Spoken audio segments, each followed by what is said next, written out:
you know what time it is? What time is it? What time is it? What time is it? What time is it? What time is it? Hey guys, this is JB. It's time for Let JB Tell You right here on Rich Kid Radio. When the news got out that Chad passed away or he was found dead in his hotel room in Los Angeles, what were the feelings like? What went on in the family? What was said? I'm like, what happened? It's a lot more to do with him just, with what people think. We really feel it was foul play. Have you guys ever experienced like the discrimination with you guys waiting? Just get typecasted a lot. And it just is what it is, man. You know what I'm saying? As a group, you all have been through hell of a lot. How has the past made you guys, who you are today? And at the end of the day, you got to stop thinking about it. Okay, now, is this solvable? And it's time for JB on Rich Kid Radio. Child, now you know I'm going to tell you. Hey, what's up? This is DeAndre Tristan, and you're listening to Let JB Tell Ya on Rich Kid Radio. What's up, y'all? This is your boy Jazz of the group Drew Hill, and you're listening to Let JB Tell Ya. Hey, this is Jerry Sturgis.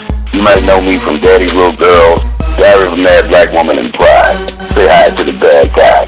I'm chilling with JB on Let JB Tell Ya on Rich Kid Radio. This here is a Rich Kid production.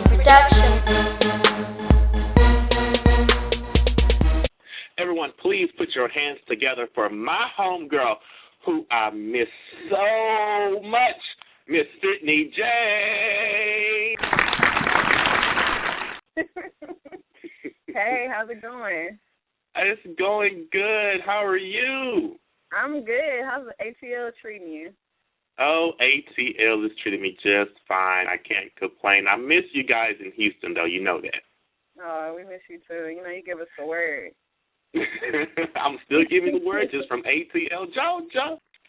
But you've been named Houston's next big artist, but I am actually going to turn that around and say that you are the next big artist coming out of Houston because you are well on your way to being the next big songwriter and performer. Now, I do want to know, when I listen to you, I make your music style to be like R&B mixed with rock, because we still have that soul, but yet we can still rock on to it. Tell everyone how you want us to categorize you, though. Man, this question, never fails to haunt me. No, it doesn't haunt me, but, mostly I would say I'm a fusion artist. If you wanted to identify me within a particular genre, I would say alternative, just because when you hear the different styles that I have, and I'm not sitting here saying I created a new genre or anything like that, but when you listen to the various styles that I tap into, you will see that it's a fusion, in turn alternative. What they call it in the industry. So. Right. And then also a little bit of Afro punk. I got a little punk in me, just a little rebellious. Oh, just a little bit. Rebellious nature. I don't want to, be and look like everybody else. So. Right, and you know what? Yes, you do, especially when you're on stage with your makeup and your costumes, I guess I can call it. I think I've asked you this before, but because we're now on air, tell everybody, where do you get that style from? Because I think you have a very unique style when it comes to your makeup. Honestly, what I could say is that I don't know. I don't want to sound like this, but I am a creative person just naturally. So I do what I feel. Everything is what I feel. I don't like. At certain times, for logistic purposes or whatever reason, you do have to solidify what you're going to wear or how you're going to do your hair, do your makeup, that type of thing prior to performing. You girls have so much to worry about. Okay, yes we do, honey, but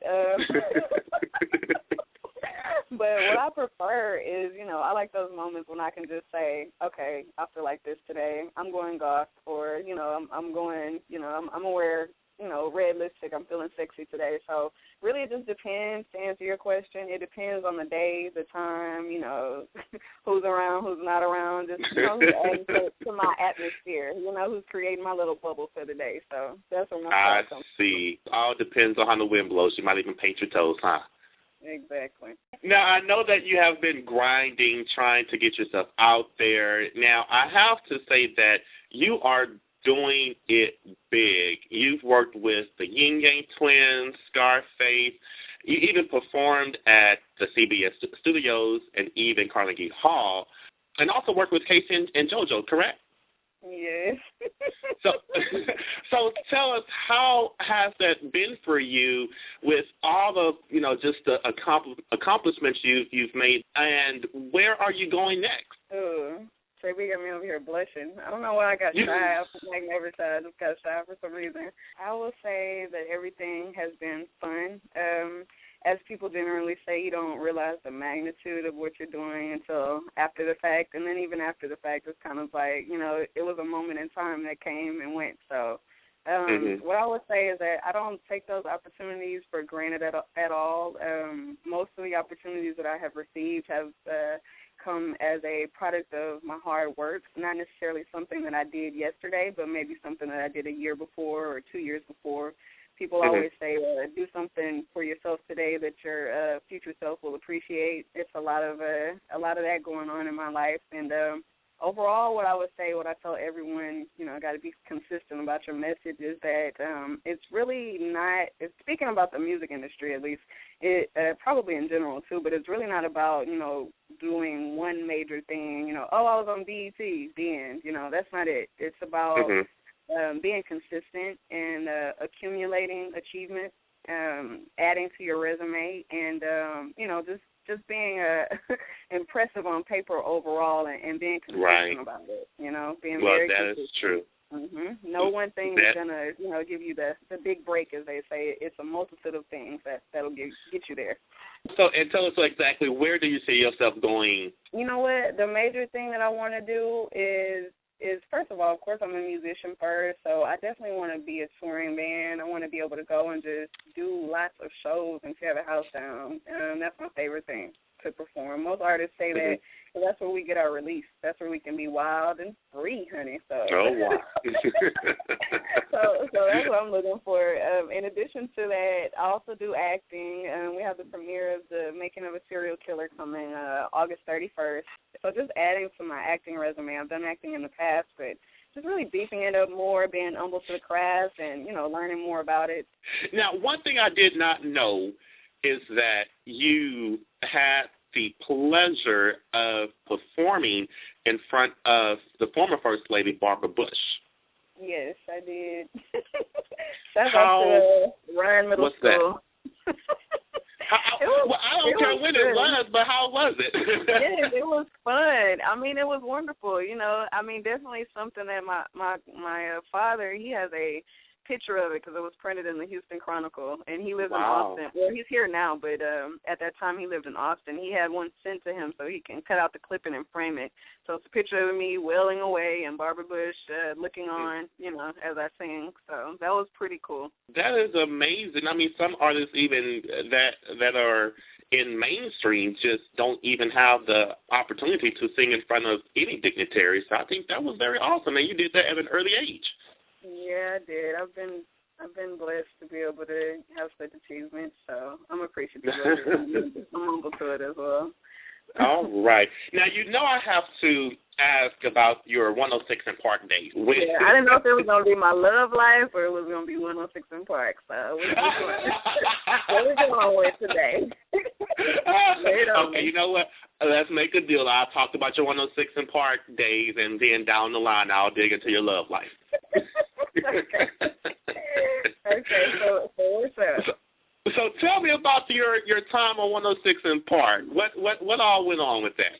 I'm hearing mixed stories. I want to hear from you. Really, mixed stories? What is the mixed stories? Yeah, I'm hearing mixed stories, but just make it plain for us.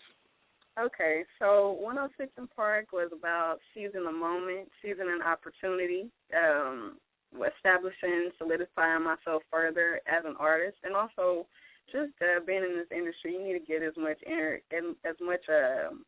experience as you can. Mm-hmm. So that was what I would in conclusion, hindsight 2020, looking at the whole situation, I wouldn't take anything away from it. I appreciate the experience. I wouldn't have it any other way. So there you go, JB. If you want specifics, you're going to have to ask specific questions, honey. Well, you know what I was going to say. I like how you just kept that so just cute and a great public relations speech there. But yeah, I am going to dig more. Okay, now when you guys got there, I know it was yourself, you know, in your group along with two other groups. I think you guys were competing to perform with B.O.B. Yeah. The handsome musical talent that is B.O.B. Yes, go ahead. How was the competition? Here you go, JB. Okay. How can I eloquently state this? Here you go. No shade at all. Just please, no shade. What would I say about? I would say that they were a little bit younger than us. I mean, you know, we're in early 20s. They were, you know, under that. So I would say that they were maybe a little more novice. But just overall, I mean, they were cool. You know, we caught a little shade, but, you know, it is what it is. It's the business. And, you know, I'm not a catty female. You know, I like to hug and show up to people. But, you know, some people are. And for those people, I just smile at them and keep them moving. Okay. Well, that's all I'm going to take from you today. Now, like I said, next time when we talk, I'm digging into your love life. Well, all right. And how can our listeners keep up with you? You can keep up with me on Twitter, Sydnee Jane, SYDNEE Jane, JANE, not James. I'm on Facebook as well. I'm on Instagram. I'm pretty personable. Sometimes people say too personable. So if you need you may get a message back from me directly. So, yeah, I'm all over the internet. Just type in Sydnee Jane and you'll find me. All right. Well, Sydnee, I have to say that I have enjoyed having you on, and I wish you nothing but the best. You know that. And when I make it back to Houston, you know we have to hook up real soon.